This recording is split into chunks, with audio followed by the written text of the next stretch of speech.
Welcome to E360 TV, the live streaming and on-demand destination for influential voices and enlightened audiences. We offer trending, grassroots, and purpose-driven content across a diverse range of interests. E360 TV is more than just watching programs.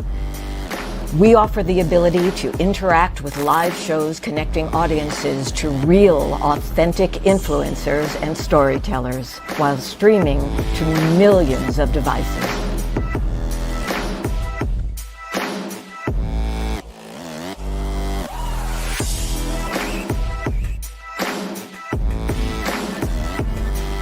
Real experiences. Raw conversations. One destination for it all. E360 TV.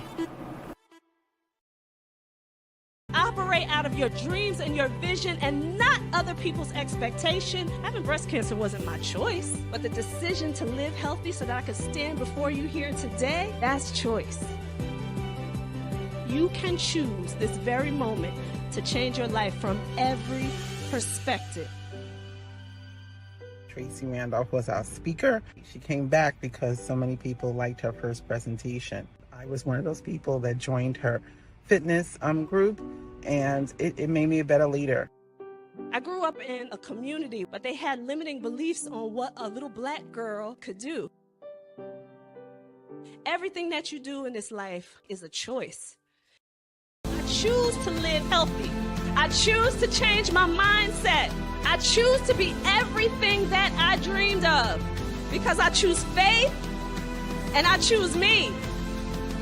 Live healthy, be everything that you can be today. Choose yourself.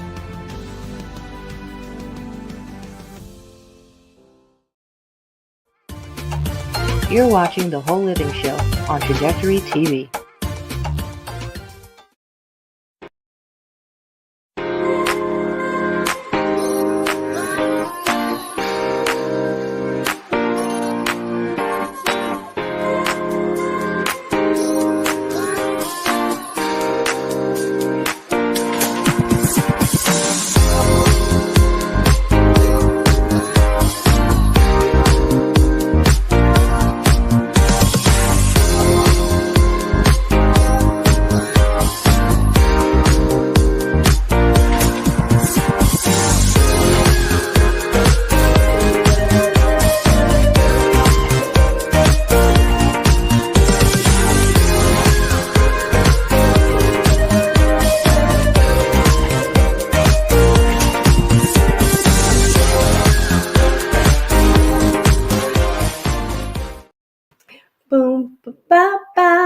Hello, everyone. Welcome back to another episode of The Whole Living Show. I am so glad that you are here because tonight is going to be an absolutely amazing show. There's going to be so much energy in the room. I don't know if you're going to be able to stand it, but we're bringing you some good stuff. But before we get started and before I introduce my amazing guest, I wanted to share something with you because you know what we do here on The Whole Living Show. We have to give the information. And as always, I will say to you, go out there and do your own research. You know, pay attention to the things that are being reported, but do your own research because you have to be able to make choices for yourself. So I'm going to share with you just some concerns that I'm seeing online and on social media that people are reporting in regards to the vaccinations. And I know this is a big topic now. Last week, I reported to you that, RFK has been approved as our health secretary, right? So I want you to understand that, there has been a lot of controversy around his appointment and his concern about vaccinations and the things that he's been questioning in regards to vaccinations. So this is a big issue right now, and people are definitely reporting it on social media. Their concerns about it now, and people are starting to look into this a little bit more. So let me present my screen to you, and I'm going to share this with you. And I have two separate videos that I want to show And then we're just going to have a little conversation about this. But again, as always, I want you to make sure that you're going out there and you're doing your own research. So here, let's share this. All right, here we go.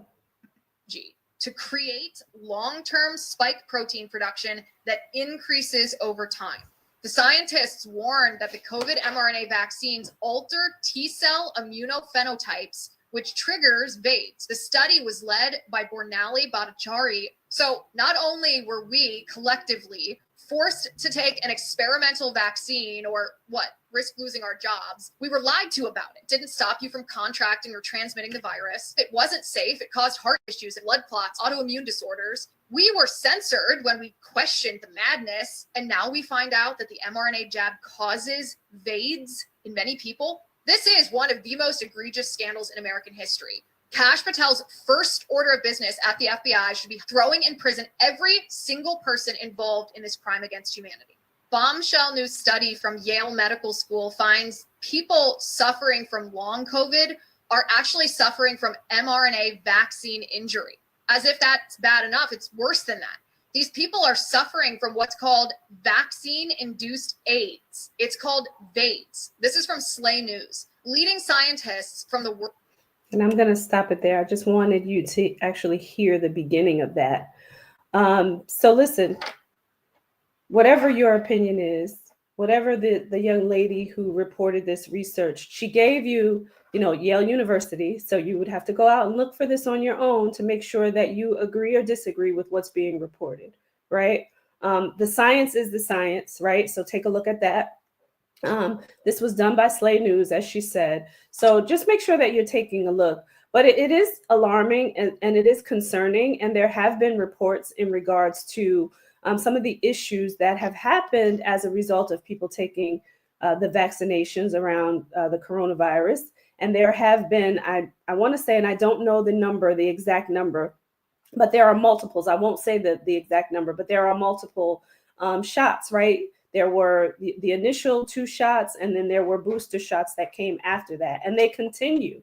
So you have to do your research before you decide to either take the first 2, if you haven't done so already, or if you're going to get the boosters. Make sure that you pay attention to what's happening, what's being done, what's included in the vaccinations, because you can actually go out there and get the ingredients that are in the vaccinations. That's something that I did when they first introduced them. The information is available to you online. You can go right to Pfizer and Moderna and you can get those ingredients that are included in the vaccination. So just do your homework around this. And they have been reporting long COVID, and people have been saying that they've been suffering from COVID either over and over again or just extensively where it doesn't stop.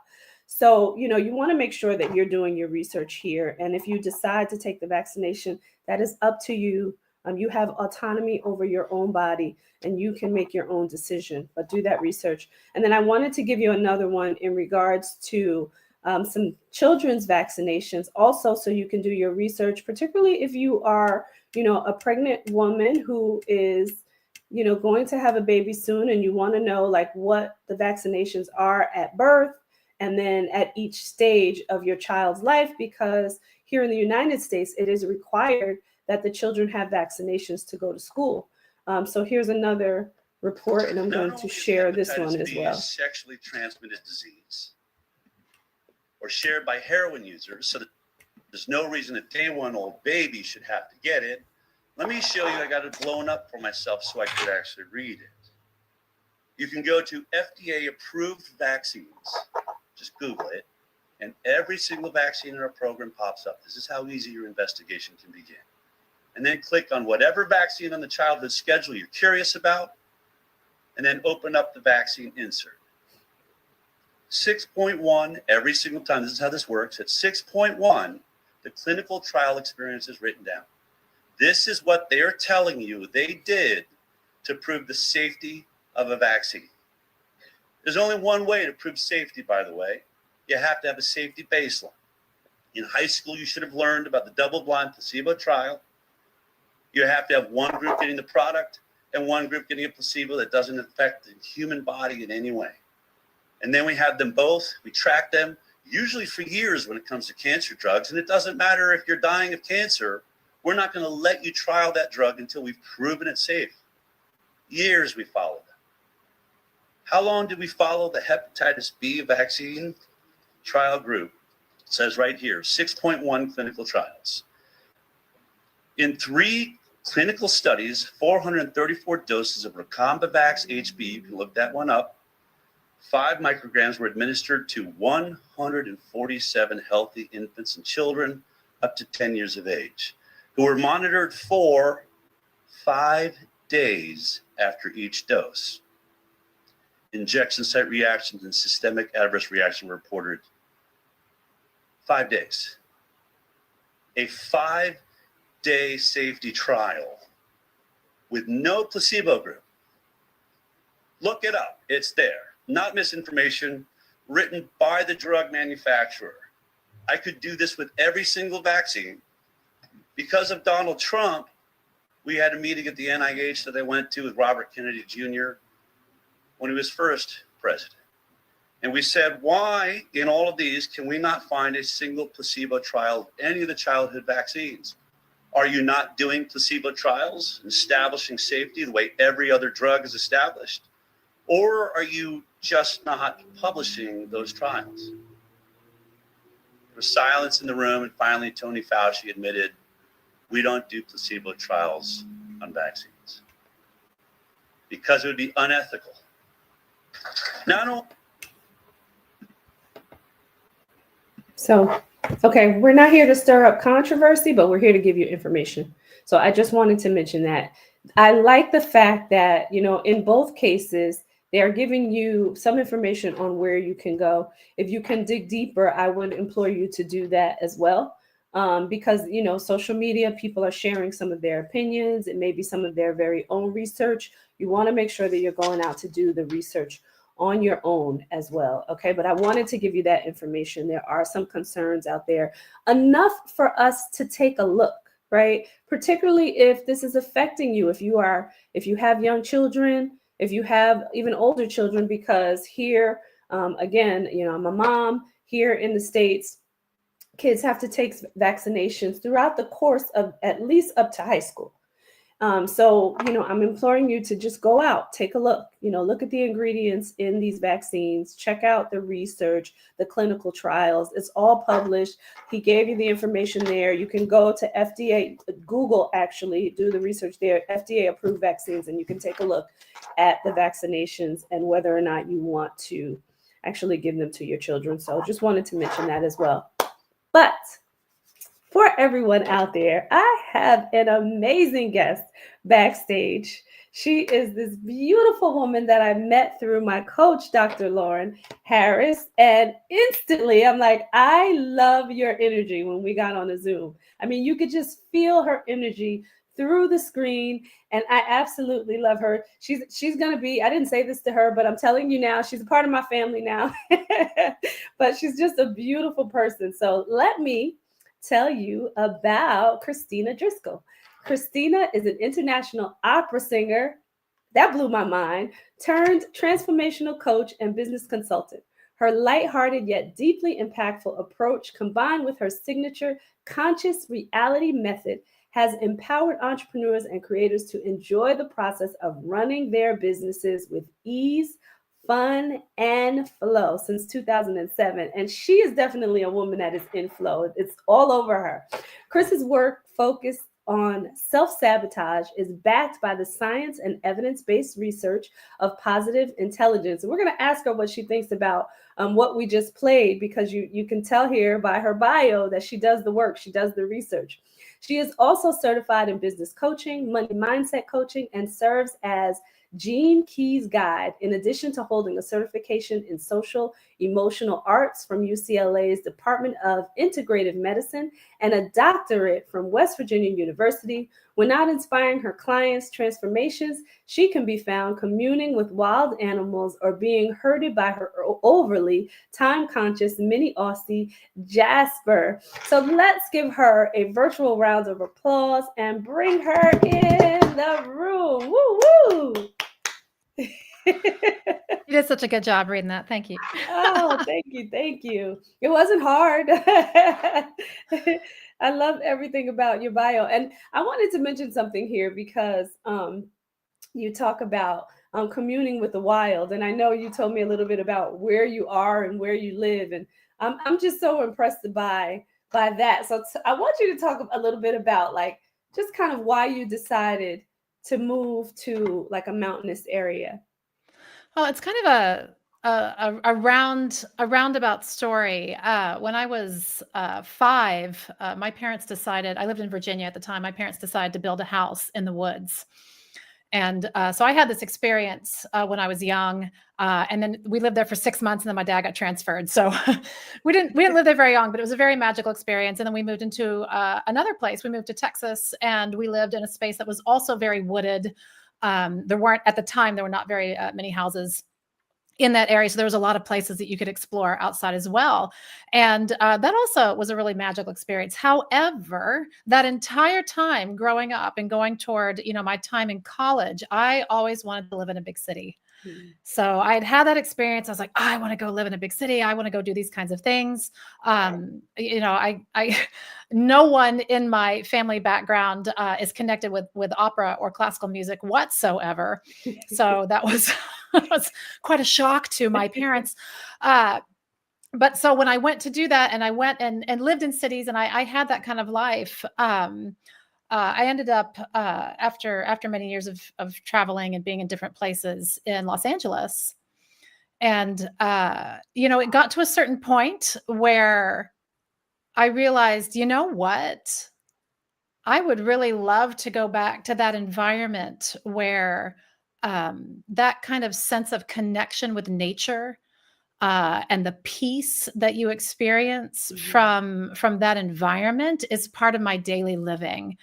And I didn't have that in a city environment like I wanted to. You could go and visit places, but I wanted that to be my everyday. Yeah. So just the way the circumstances worked out, I got to a certain point in my work where I felt very, very called to shift into this kind of transformational work for people. I was seeing it in my work, not only as a performer, but I also taught at a university for almost a decade. And I would see that in my students, that through working through whatever lifted them up and empowered them up as a person was actually contributing to their success as a singer. So it wasn't just let's work on your voice. That's all well and good, but if there's stuff going on that's creating internal conflict, nothing is more obvious than the voice when it comes to this. It shows everything.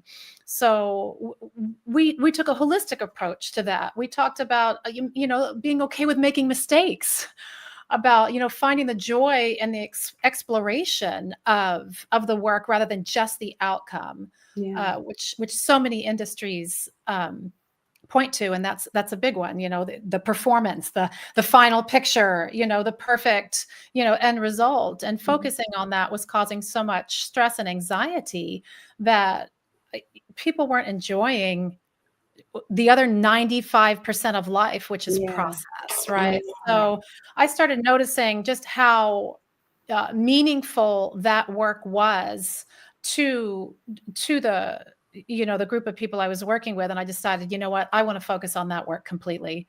That's really what I want to do. I want to create a bigger ripple effect in that respect. So I quit my jobs, and my now husband and I gutted his production truck. He was a director of photography for film and television, and we turned it into an RV and got in it and left. Yeah. Ooh. So I ended up buying a house out here in the woods, and I hang out with wild animals every day. They come up to the house and just hang out. It's very surreal and magical and special. So to me, it sounds very normal now after doing that for 10 years. And people are always surprised, when I talk about it. But it was, as you said, in that gorgeous intro video that showed just a tidbit of you and your energy and your work. It is a choice. You get to choose how you want to create your life, and I made a choice. Yeah, yeah, I love it. I love it. So to transition just a little bit because of where you are, and I know some people are probably thinking, right, that's just a bold move, you know, it's a bold move to move. Yeah, yeah. And to think about, kind of your story and then how you help people, right? Because the title of today's show is Yeah. The Inner Judge, right? And the Right. sneaky ways that we sabotage ourselves. Yes. So I'm just thinking about that person who's probably thinking like, how in the world did you do that? Like I could never make that transition. It's too scary. Whatever their reasons are. So let's transition a little bit and talk to that person that, is wants to make a choice, but is so afraid to do so. Sure. We wanted to talk kind of about the inner judge today and about how that ties into these kinds of choices that we make. And the inner judge really is all about self-sabotage. This is the key factor that creates blame, shame, guilt, stress, anxiety, frustration, jealousy, sadness for us, because all those things stem from fear. It all stems from some form of fear, no matter what it is. We can draw it back to that every single time, no matter what the issue is. So you know the judge that we have inside us, and we all have this. This is not some people have an inner judge and some people don't. We all have an inner judge, and it began in childhood. This is something that started when we were very, very young, and it was done as a means of survival. So our judge was developed to try to tell us how to discern bad from good. And we were reinforced in this way by everything around us. Our parents told us what was good, what was bad, what we did that was bad, what we did that was good, if we were bad or good. Teachers, community members, things on television, siblings, other children reinforce this message of bad and good. You can even hear it in the videos you played. You were mentioning, talking about, making informed decisions and learning information. You can hear that energy of either frustration, anger, promoting fear, blaming, judgment. You can hear all of that in the energy. And this is very normal. We all know this as being very normal as a part of our society today. And so when we want to do something for ourselves, when we have a dream, when we have a desire that we want to move toward, and in our minds it sounds very exciting, here comes the judge. And the judge is here to save you, to protect you, right? Because this is what it did as a child. It told you, hey, don't do that. You're going to get in trouble. Hey, don't do that. Kids will make fun of you. Hey, don't be like that. People may not accept you. And so it learned how to tell you that's bad. That's bad. Oh, do these things. These are good things. That's bad. And to point out the bad things and to make sure you knew about them. Yeah.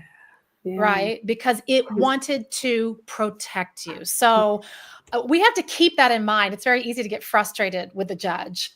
Once we start to learn about that, we don't want to do that anymore. It's easy to get frustrated, but we have to remember getting frustrated is just another form of the judge. Yeah. So we want to keep that in perspective and realize that that's going to try to come in. That's normal.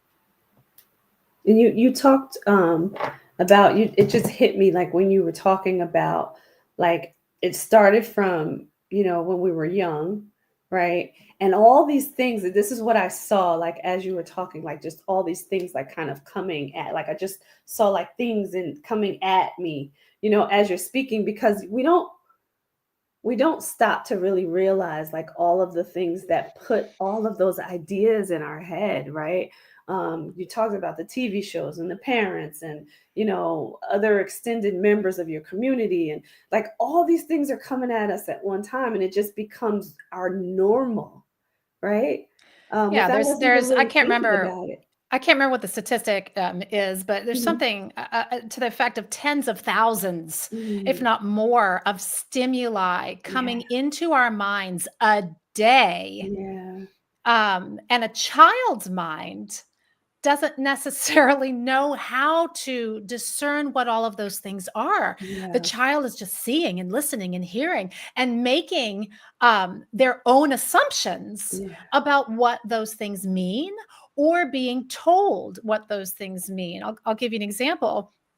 um for a lot of people, kind of having a harsh judge or a hyperachiever mentality or a pleaser mentality, which are also just kind of accomplice saboteurs to our judge over here, Mm. right?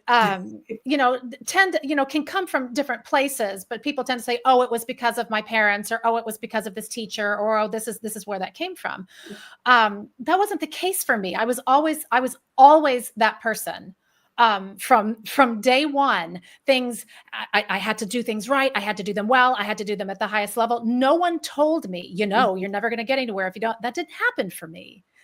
So I started thinking about, when I came into this body of work and started really diving deeply into it, I started getting curious about that. Where did that come from?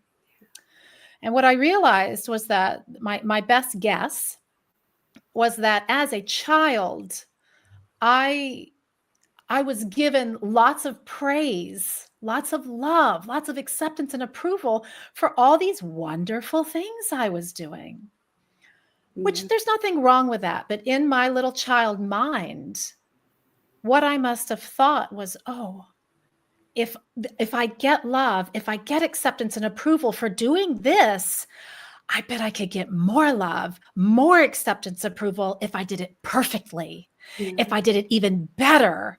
Right. And because acceptance approval is very, deeply tied to our survival brain, and that part of our DNA that says, hey, your whole point is to stay alive here. Try to work on that, then that kind of message yeah, became a belief that I had as a child, not even, of course, knowing that I had had that conversation. It was all on an unconscious level. yeah, And that started that need for perfectionism in me very early on in my life. Like I said, no one ever gave me that message. No one told me I needed to be like that. No one mhm, tried to push me. That came from me just seeing in the world. So this is what happens to us as children. mhm, We don't even realize the messages that we're picking up. We don't realize the beliefs that we're adopting them. Some of them are obvious and conscious, but so many of them are yeah, unconscious. And then as we grow up, we continue to reinforce them because they were for survival, right? mhm, So if you want to stay alive, hey, do this, right? So yeah, there's nothing wrong with striving for excellence. There's nothing wrong with being meticulous. There's nothing wrong with having attention to detail. There's mhm, nothing wrong with doing things at a very high level. However, our self-sabotage will come in there and tell us, if you don't, you're a failure, you're a loser, you're not good enough, no mhm, one will ever love you. And it uses and abuses this wonderful skill of talent, excellence, detail-minded work. yeah, And makes us feel like it's something to hold over our heads, threaten ourselves with. And the threat is lack of love, lack of acceptance, approval, lack of getting jobs, lack of whatever it is. And so again, it's a fear-based. It stemmed from fear, even though if you didn't go through that process, you would never know that. yeah. And isn't it interesting? And I just, in your professional opinion here too, like, is it that somewhat like someone is always looking for someone else to please, right? Because you need to be perfect. You need to do well. You need somebody to give you the praise too behind whatever that is you're feeling in with your inner judge, where you need to please. But are they always looking for the next person and the next person to please? Like it could be, parents, and then it could be, I don't know, somewhere in your community at your church, and then it could be like your job, or you know what I mean? Is it always that they're looking for someone, or I don't know if it's a something, but definitely someone, right, to please? Yeah, the pleaser is another one of these accomplice saboteurs. So Mm, we all have these, but to varying degrees, right? So for mhm, some people, this may not be an issue at all. For mhm, other people, it may be the top issue where they kind of bend themselves into whatever shape mhm, or whatever situation or whatever belief would be approved of by someone else. yeah. So if pleaser was developed in you very strongly as a child, in other words, perhaps you did something that pleased mom or dad or grandma, and you noticed, oh, when she's happy, my life is better, right? Or maybe it was an abusive parent in the home, and as long as you didn't do anything wrong, Yeah. you were safe. So we develop these beliefs that my job is to make sure everybody else is happy. Mhm, Don't worry about me. mhm, It's my job to make sure everybody else is okay. mm, So it's kind of in that particular respect, it's not necessarily person to person to person, although it could be. It's anybody. yeah. And typically, the higher the stakes, perhaps the more that comes out. So, for example, if I want to make sure that I keep my job, here's my survivor brain, I need to keep my job, then perhaps one of the top people on my pleaser list is going to be my boss. Mhm, I want to, I'm going to do extra work. I'm going to make sure they like my stuff. I'm going to ask them if they think it's okay, which ironically has the opposite effect. Right. It comes across as not displaying leadership, not having confidence in one's own work, mhm, not believing in one's own talent. mhm. But that's not what's going on in the brain. The brain is saying, I need this person to say this is good. I need this person to say this is okay. I need this person to approve. Right. And so this is one of the ways Yeah, that self-sabotage can show up. yeah. Like we're talking about the other one, that hyperachiever coming up saying, I need to do more work. It has to be better, more, better, more, better. Mhm, Oh, I did something well, great, but fine, that's over with. Now it has to be more. Never celebrating, never taking the time to appreciate, because it's almost like filling a bottomless pit. That need to have something out there tell me that I'm successful, that I'm mhm. doing well. And I so, have a question, because oftentimes, like the way people live, right, and how they learn how to live, throughout their life. Um, how do they identify? How do you help people identify their saboteur? And well, I know they could have seveul, right? right, we all do. We Yeah, all do. I yeah. mean, I'll give you my list. You can sign up behind me.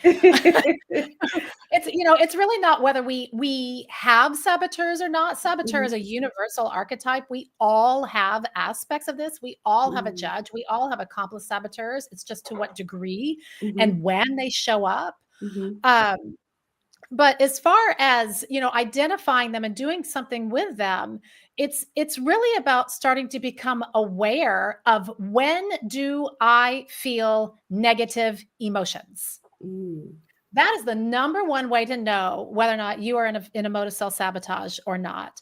Now, people always say, hey, well, aren't negative emotions bad? Like, don't you, don't you need those? Hello, how else would things were, wrong, or you want to change things? yeah. And the answer is yes, of course. Every single emotion is valid. Every single emotion is helpful and useful. However, um, it's very akin to the analogy that Shirzad Shamin of positive intelligence always uses, is the hand on the hot stove, Mhm, right? You put your hand on a hot stove, you want a message to go from your hand to your brain to say, hey, bad idea, that's going to hurt you, take your hand off of there, right? And mhm, so when we put our hand on a hot stove, we feel that, we go, oh, and we take it away immediately. That's a survival instinct, take that away. That's going to hurt you. So when we experience a negative emotion, that's our mind's way of saying, hey, something's not quite right. mm. Something's off here.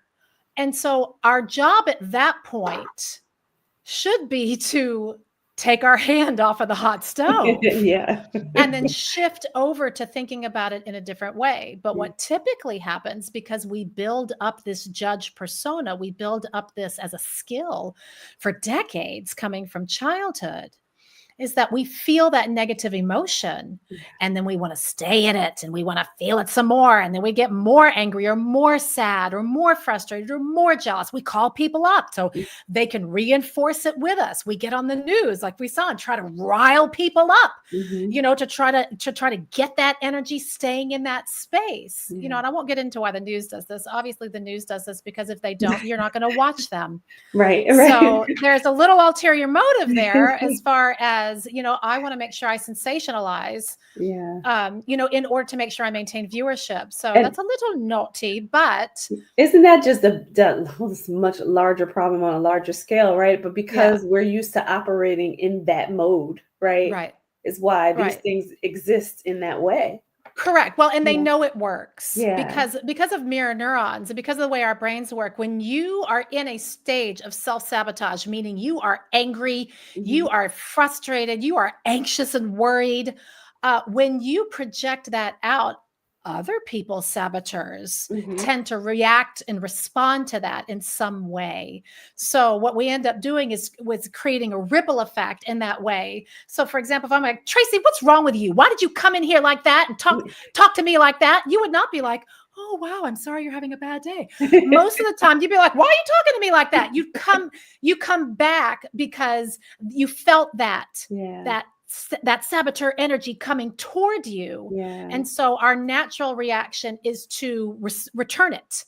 Right. But when we start to do this work, when we start to look into how the mind works and how self-sabotage works, we realize that what we're doing is allowing somebody else's saboteurs to trigger our saboteurs and then putting ourselves in that mode when that is, as we mentioned from the beginning, a choice. And what I find most fascinating about this work and about our judge is that because it's been with us for so long, most of us don't realize that listening to that voice, following that voice, believing that voice is a choice. And that's so good. So we're going to take a quick commercial break. I want to leave it right there. Everyone out there, I want you to just kind of think about what Kristina just said. And we're going to come right back. Don't go anywhere. You want to stay right here because I guarantee you that there's some self-saboteurs you didn't even know you had. And we want to help you get to the bottom of it. So stay tuned. We'll be right back.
Hello, everyone. And we are back. So I'm not going to delay this. I want to bring Kristina in because this is so good. So before we took a commercial break, you were mentioning that we have a choice. We have a choice to, and in the response of, right, you gave the example of if you came at me on the show, right, and with different energy, I have a choice in how I respond to that, right? Even though automatically, right, people automatically think to, kind of go back at the person with the same type of energy. But let's talk about how you help people shift that way of thinking. Sure. So this first step that we're talking about here, the awareness step is number one. You can't change what you're not aware of, right? So and then the second step, of course, is that you have to want to do something about it. Any form of change, that we wish to create in our lives, if we don't actually want to do the work, if we're not actually interested in doing, we talk about it a lot, like, oh, I wish I felt better. You talk so much about those those conscious choices to live a healthier life, to make healthier choices, to take care of yourself in so much of the work that you do with others. And those are all like, if I'm not even aware of how I'm not taking care of myself, then I'm not going to be able to do that. And if I'm like, yeah, oh yeah, I want to be better, but I'm not willing to do the work.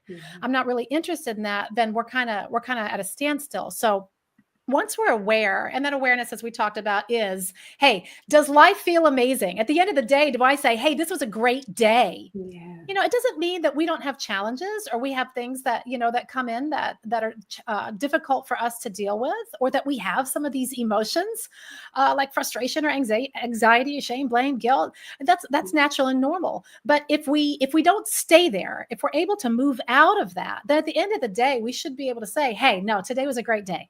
Even if we had adversity, even if we had challenges, today was a great day. Yeah. But what ends up happening most of the time is that people end up latching on to the bad. Again, survivor brain says, hey, pay attention to these bad things because we want to make sure you don't do those again. So the judge comes in and says, I'm going to keep reminding you, hey, remember that time you screwed up on the podcast? Hey, remember that time that you misspoke? Remember that time that you sent that email with misspelled words? It's going to keep telling you these things because survival wise, it thinks it's helping you to do well, to not do those things again. But what it's really doing is causing you to feel stressed. It's causing you to feel anxious. It's causing you to feel ashamed, frustrated. So once we're aware of this, once we see the patterns, once we decide, hey, I don't want to live like this. This is a choice. I don't have to live like this. This is a choice. I don't want to live like that. I want to do something about it. Then we get into doing the work that's actually going to shift and create new neural pathways in your mind, because these old beliefs, these old patterns, everything that we do that's a pattern or a belief like that is something that creates a neural pathway. And the more we travel it, think about like a path in the woods. The more you travel it, the smoother it gets, the easier it gets. And you would pick that if you were in the woods and you saw a very clear path, and over here you saw a giant thicket with a bunch of weeds and all kinds of vines and all kinds of trees. You're not going to say, hey, I think I'll go over there. That looks great. Right. This is exactly what your brain does. Your brain's like, I'm not going over there to your new idea. I'm going down this thing right here. This says we should feel bad. This says we should beat ourselves up for what we did today. We're going to take that path. So what we have to do is, once we acknowledge that something's going on in there that isn't the path we want to be taking, it isn't the neural pathway that we want to be reinforcing anymore, we have to start going through the process of building a new one. And that almost always comes from compassion first. Hey, it's okay. It's okay that I see that I've been giving myself a hard time. I see that I've been judging myself harshly. I see that I have been, self-inducing stress, putting pressure on myself, getting angry, paying attention to things outside of me of which I have no control over, and allowing that to rule my energy. I can understand why you would be upset about that, or why you would feel hard about that, as opposed to saying, yep, there you are again. There you are going down that neural pathway again. There you are. No, that's just more judge. So what we're actually doing is reinforcing the judge, not making the shift. So we've got to plumb to that place of compassion where you realize, you know what? It's okay that we did that. We didn't know any better at the time. We weren't aware of what we were doing. Now we are. So we're going to have another choice. So the way through the positive intelligence work I do, the way that we do that is through sensory focus experience. And this has been proven through work, with neuroscience. There are parts of the brain that get activated when we are in self-sabotage, the parts that are connected to these negative emotions.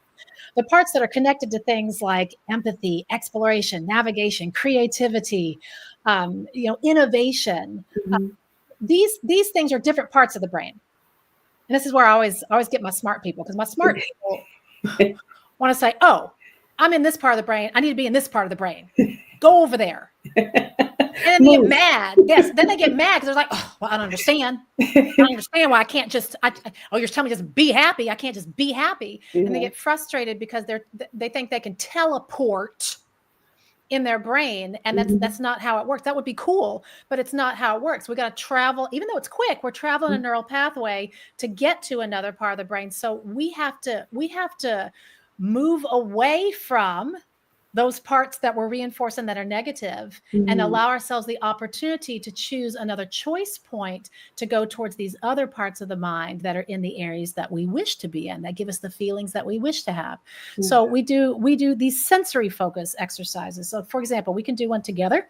You know, we typically we do these, not all of them, but many of them we do with our eyes closed, simply because it allows you to focus a little bit better. You can do it with your eyes closed or put your eyes down softly.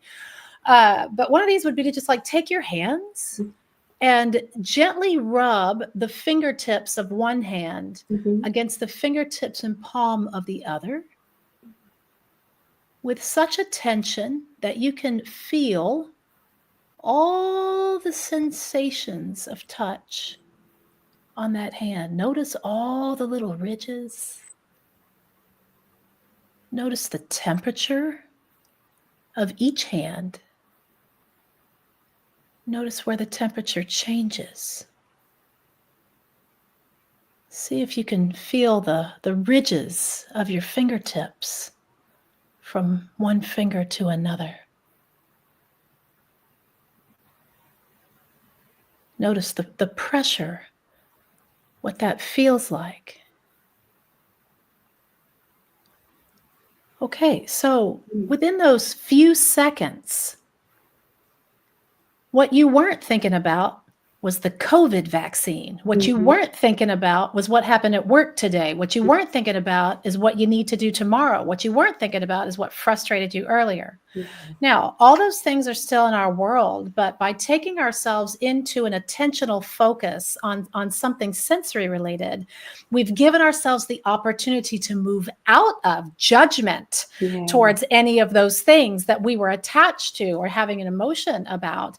And now we're on kind of like a neutral ground. Now we have a choice. And it's much easier from this place to say, okay, what would I like to consciously choose from here? I'm the co-creator of my own reality. I can choose whether this is a frustrating experience for me or an experience that I could be curious about, or if this is something I could feel constricted about, or whether I can feel I can navigate this from a place of flow. So I get to choose that. So now I'm in a place where I can make a choice, as opposed to being so wrapped up in those emotions that I don't feel like I can see anything else. I can't see a way out of that. So we got to get out of that. And then once we're out of that for a minute, you know, then we can choose and start to, I think this is the most important thing, and this will tie into what you were speaking about at the beginning of the show with doing research. I always recommend asking questions from a place of curiosity. So the more we ask and the less we tell, the easier it is for us to get into what we call in that positive intelligence work, the sage brain, the sage part of ourselves, the part that's willing to listen, the part that's willing to be open-minded, the part that's willing to read and receive information without making a judgment before we even have the information, simply because we put a label on someone. And you just mentioned that, like that happens all too often, right? When we pass judgment on things before we even really have a good source of information, right? So I love that you said that. I just wanted to mention something else too, as we were going through that exercise, which I love, by the way. I've never done that before, but it was so peaceful, for one. Number two, it just made me feel like, you know, just be present, right? As I was listening to the sound of your voice, it just made me be present. And I can remember, like, after having breast cancer and my hospital, I had never done anything like meditation or anything like that pre-cancer. And the hospital had like this they offered meditation as just a part of the program that I was going through with them, as I was going through deciding what I wanted to do with everything, with all the information that I had. But I had never done meditation before. So it was really hard for me back then to really focus and really be present in the moment. And as they played a tape, and the woman's voice I started laughing because it was fear of the unknown, I guess, Sure. right? Yeah, that's normal. And I started laughing. But when we did that exercise this evening, I'm in a different place in my life now too, but I was so present. It was almost even hard to focus on the show because I'm like, I can feel like everything in my hand right now. And it was so peaceful and I was so present. So I want to tell everybody, please try that because it worked. Just watching us on screen, but it worked. It worked. You can do that. There's many different ways that we can do that. And the thing that makes this a little different than something like meditation, even though it feels kind of similar in practice, is that these types of exercises are things that you can do in meetings, as you're walking down the street. Like I could use a visual sensory focus where I'm really focusing on your eyes and really focusing on looking at, the distinct color and shape of your eyes, focusing on the sound of your voice and really tuning into the articulation and senses of your voice. As opposed to with meditation, most people think they need to go away and be in a room by themselves and have a quiet space, in order to do that process. And we don't always have that luxury. We can't be at work in the middle of a meeting and feel kind of agitated and be like, y'all, we need to stop right now because I got to go over here. Right. Let's all just take a moment. Like we don't have the luxury of those kinds of experiences all the time. And this can be done in as quick as 10 seconds. In 10 seconds, you can shift, yourself into that place of sensory focus. And you're absolutely right. And I will point this out because it's important to say. This takes practice because most of us are very weak when it comes to self-command of the mind. And if you want to test yourself, I'll tell you how to do it. Pick a topic like Apple. Okay. And set a little timer on your phone and tell yourself, okay, I'm going to think about Apple for the next 2 minutes. Go. All right. And you will probably spend about 6 or 7 seconds, maybe a little longer, thinking about Apple. And then you're going to start thinking about that sound you hear outside, that guy that said something that made you upset earlier today, what you're doing tomorrow. And these things that's very normal. So our brain is used to constantly shifting and doing all these things. So if that happens, what we want to do, and this is the equivalent to our reps that we would do at the gym or anything else, we just come back to whatever the sensory focus was. So if you notice that people think like, oh, I'm smart, so of course I'll be able to focus. I'm very focused. I'm a very focused person. Okay. However, when you start to actually realize what self-command means and how we do that in the mind, most people realize that it's a quote unquote muscle that is very, very weak. And this is why meditation can be challenging for a lot of people. This is why sensory focus, present moment, mindfulness can be challenging for a lot of people because that brain wants to go over here, go over there, do this. And so we just have to gently guide it back. We don't get upset about it because that's activating the judge. Right? We just want to guide it back and say, hey, be here. My favorite phrase for this is be here now. Be here now. That. Yeah, just come on back over here. Hey, come on. We were paying attention to our breathing. We were paying attention to our palm, whatever it is. Come back over here. Be here now. And so I've been doing this for quite a while, and my mind still goes all over the place. And you just bring it back, and that actually is the work. The work isn't for all my hyperachievers out there. Shout out, I get you. I understand you very well. For all the people who think the work is being able to stay focused. That's actually not the work. The work is the bringing yourself back. Work is noticing that you're drifting away and bringing yourself back. That's what's actually going to help build the neural pathway. Not being perfect, not doing it right without any mistakes. That's actually not significant. What's significant is the constant reinforcing of the pattern of coming back into self-command. I love that. Oh my gosh, I wish we could go on forever. It's the practice though, right? The It is the practice of, practice. yeah, and I was having a conversation with my son this morning and I was talking to him about, what really matters is what you choose to do every day.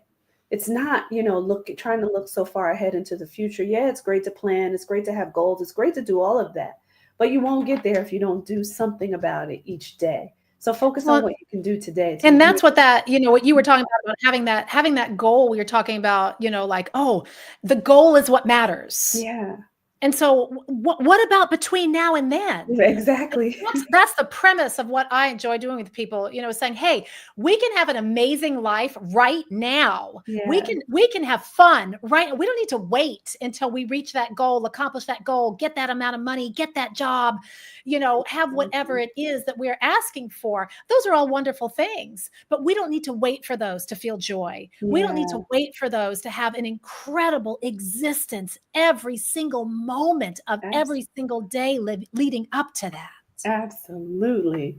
I wanna, before we close the show, I wanna share this with everyone because this beautiful woman has decided that you can get a free success audit right here with her. You just have to click on that QR code. It'll take you to her website. You can sign up for your free audit. So make sure that you do that. We want you to get, what you need. She can give you the tools that you need to be able to practice how to bring yourself back so that you can get to everything else that it is that you want to accomplish, right? Because that's really what this is about, who you want to be, how you want to be in this world, and the things that you want to do, right? That's what it's all Yes. about. So click the QR code and get in touch with her. I also wanted to just give you the website as well so that you will have that also. It's www.Kris, Driskill, Driskill.com. You make sure that you get in touch with Kris and get that inner judge in check. That's what I'm going to say, because it won't leave you, but get it in check. Yeah, we can make So that we hope voice. We can make that voice quieter, right, right? We don't right, need to get rid of it. That's part of who exactly. we are, but we can certainly make it quieter and realize it's our choice, not the judges. Absolutely. So I thank you, Kris, for being here. We love you all out there. Make sure that you stay tuned with us right here on the Whole Living Show at 7 p.m. Eastern Standard Time. We will see you next Wednesday. Take care.